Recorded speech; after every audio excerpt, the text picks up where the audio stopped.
একাদশ দ্বাদশ শ্রেণীর বাংলা ও ইংরেজি পাঠ্য বইয়ে শিক্ষকদের সুপারিশে কিছু পরিবর্তন আনা হচ্ছে। জাতীয় শিক্ষাক্রম ও পাঠ্যপুস্তক বোর্ড এনসিটিবি জানায়, শিক্ষকদের মতামতের ভিত্তিতে বইগুলোর পর্যালোচনা চলছে।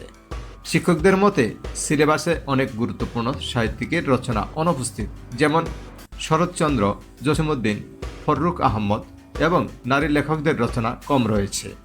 তারা এসব লেখকের রচনা অন্তর্ভুক্তির দাবি জানিয়েছেন।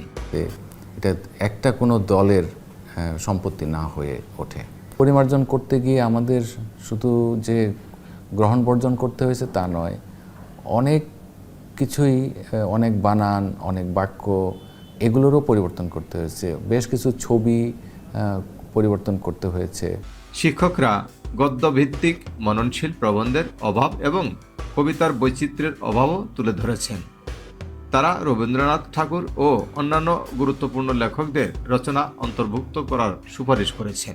ছাত্র জনতার বিপ্লবের যে প্রত্যাশা, সেই প্রত্যাশা অনুযায়ী হচ্ছে, সেটাকে আমি ইতিবাচকভাবেই দেখি, কিন্তু এটার একটা স্থায়ীকরণ প্রয়োজন, যাতে করে পরবর্তীতে আবার পরিবর্তন না হয়ে যায়। যে রাজনৈতিক সরকারই আসুক, তারা একচোখা হয়ে যায়। এই একচোখাটা না হয়ে সর্বজনীনভাবে যদি এটা করা যায়, সেটা অবশ্যই উত্তম। এছাড়া বেগম রোকেয়ার চাষার দুঃখ পরিবর্তে তার অন্য রচনা এবং রেইনকোট পরিবর্তে নতুন ছোট গল্প অন্তর্ভুক্তির দাবি এসেছে। একাদশ শ্রেণীর বাংলা বইয়ের নাম সাহিত্য পাঠের পরিবর্তে সাহিত্য পাঠ রাখাও সুপারিশ করা হয়েছে। এই পরিবর্তনগুলো বাস্তবায়িত হলে পাঠ্য বই আরও প্রাসঙ্গিক ও শিক্ষার্থীদের জন্য উপযোগী হবে। ধন্যবাদ সম্মানিত দর্শক, আমাদের সাথে থাকার জন্য। আমাদের চ্যানেলটি সাবস্ক্রাইব করে পাশে থাকবেন।